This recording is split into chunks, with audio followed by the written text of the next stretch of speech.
All right, let's go to the one that probably created the most discussion across the course of the weekend, and this was the Brian Kelly try overturn. We've got a few angles of this, but we've only got one angle, but we're going to look at it because there was only really one angle that was of any use to anybody, including the bunker. So we'll just let it play through firstly.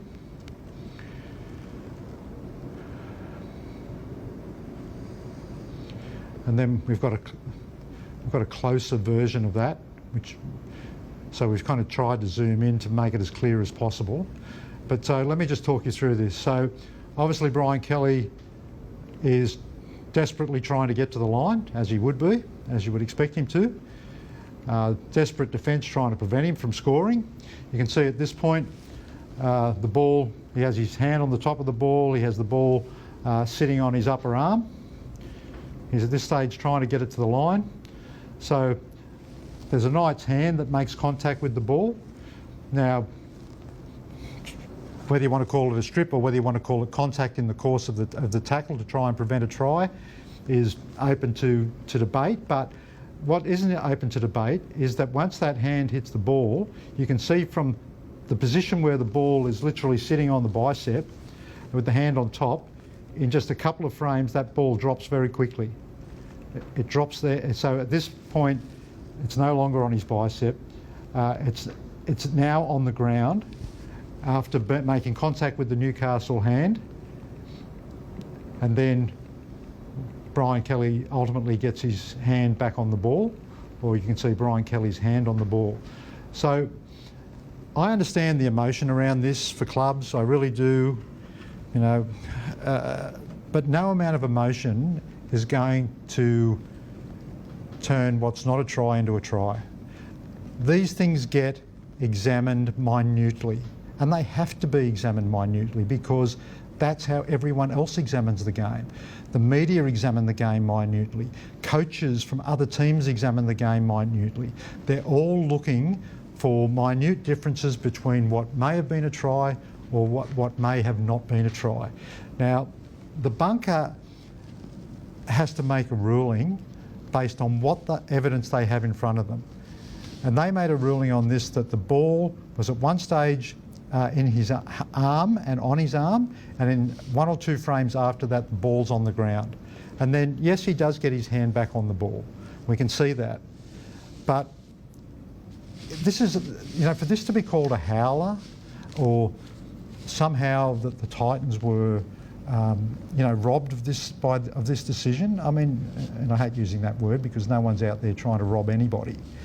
This is a decision made by the bunker based on the information that they had available.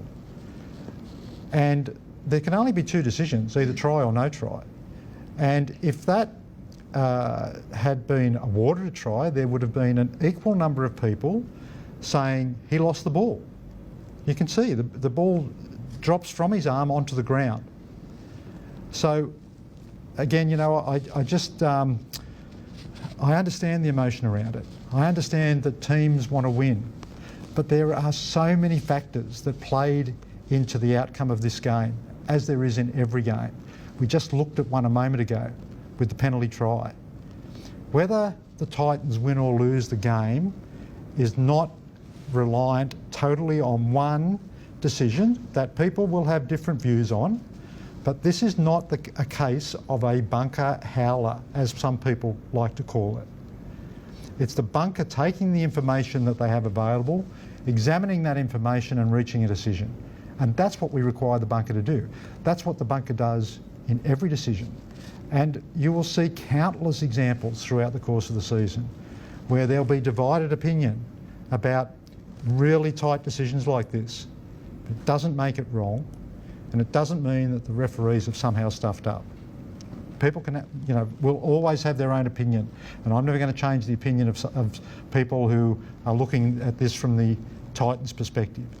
But we have to look at it from a non-emotional perspective and say, if the bunker's looking at that and they see what they believe is the ball in possession in 1 frame, lost possession in the following 1 or 2 frames, whether that results in a try or whether it doesn't.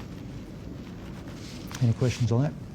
Any consideration, Brian, if they, like you said, possibility of a strip there. If the Newcastle players strip the ball, Brian Kelly then grounds it with his forearm, which Yep. seems to be on the ball. Mhm. Why could that not be a try? Yeah, well, it could if that was the determination that that's what happened. But equally, when a tackler is trying to prevent a try, there's arms everywhere, and a player who's trying to reach out to score a try, you know, the ball can be just not. You can be just dispossessed of the ball as a result of the tackle.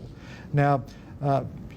That could be the case, right? If the bunker determines that it's been deliberately stripped out, if there's contact in the course of the tackle and that contact causes the ball to fall away, you know, you'll often hear calls by the bunker and by the referees about a loose carry. And when you're trying to get the ball from here to there, you know, you're generally trying to do that with bodies all around you, people all around you. There will be contact with the arm, there will be some contact with the ball. And, you know, they're trying just as hard to prevent a try being scored. So, but what they have to look at is what evidence do they have to make their decision, and then they have to apply their unbiased and fair judgment on that. No one's trying to rip anyone off. No one's trying to make sure that certain teams win. I mean, you know, this is like fantasy stuff. They're just trying to make decisions, and they're trying to make very tight decisions in very tight circumstances, using their judgment and the information that they have available. And so, you know, I'm not going to throw someone under the bus over a decision like this. This is not a case where it's a definitively wrong decision. There'll be people who'll still say it's a try, but there were plenty of people over the weekend in both media and people that I talked to generally across the course of the weekend who equally, not necessarily from the Knights, but who equally thought it wasn't a try. That's the nature of our game. We get these kind of controversial decisions. But it's just a fact of life in our game that sometimes these decisions go your way and sometimes they don't. But again, I come back to the point that this is not the reason that this game was won or lost. Did that go up as a try? It did go up as a try. Do you think there's a bit of there's still, looking at it, there's still a bit of doubt in my mind that there's doubt. Shouldn't they go to the attacking side? No, well, there's no such thing as you know, the attacking side getting. There used to be a benefit of the doubt rule, right? Which in this case, you reckon there's enough evidence to overturn it? Well, that's the bunker is required to make a decision. Now, if they don't have what they believe is enough evidence to overturn a decision, they will go. And you often hear them say, we're supporting the on-field decision. But again, they have to make that decision about whether they believe there is doubt about it, or whether they believe that on the evidence that they've got, that a try wasn't scored. In this case, they reached that determination. So again, you know, as I said, I'm not going to throw them under the bus. You know, we come in here week in and week out, and where there's a genuine mistake, we will admit it. This is a difference of opinion, depending on which point of view you have, right? But it's not a case of someone making an obvious error that has cost the team a game. What do you make of Dez's response to that in your own discussions with him? How would you describe those? You understand where he's coming from, and have you resolved it? I absolutely understand where everyone who supports the Titans is coming from, just as I do when I stand up here every week and we have these sorts of tight decisions, and the fans of whichever club is impacted feel aggrieved, because they will always feel aggrieved in decisions like this, because their view will be that this was a try. And it doesn't matter whether it's the Titans, whether it's the Panthers, any team in our competition where we go down to the wire on a decision like this, the fans or anyone who supports that club will ultimately have their own views about the outcome, and it will, 9 times out of 10, perhaps more, will be that they feel that they were on the wrong end of the decision. But I mentioned earlier, and Adam O'Brien said in his press conference, that initially he thought it was a try, and when he saw the replay he thought he'd lost it. Now again, you'd expect Newcastle people to think that, because they're on the other side. But we have to look at it without any favour to any team. When I say we, I mean the NRL and the bunker, right? But I'm just not going to be critical of people who are making such tight decisions where they have evidence upon which they've made that decision, and people can disagree with it, but I'm not just going to roll over on it because there was a lot of emotion about whether it was a try or whether it wasn't. If that was ruled a try, would you, by the bunker, would you still be back in the bunker there? Well, in this particular instance with, you know, I've already said it's a tight decision, but that's not what we're dealing with. We're dealing with the fact that they saw it and they felt it wasn't a try. So, you know, if we had another one of these, it'll be different circumstances. There'll be different attributes to it that they will have had to assess.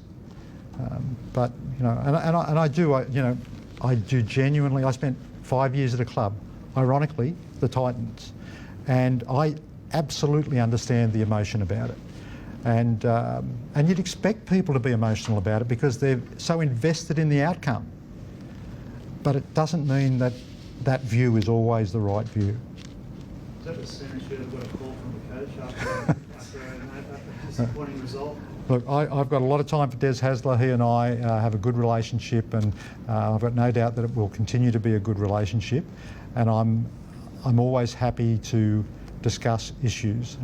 Now, Des and I won't agree on this, but that's, you know, that's life. If we all agreed, then it'd be a pretty boring game, and we probably wouldn't have the passion involved in our game, and the game wouldn't be as popular as it is.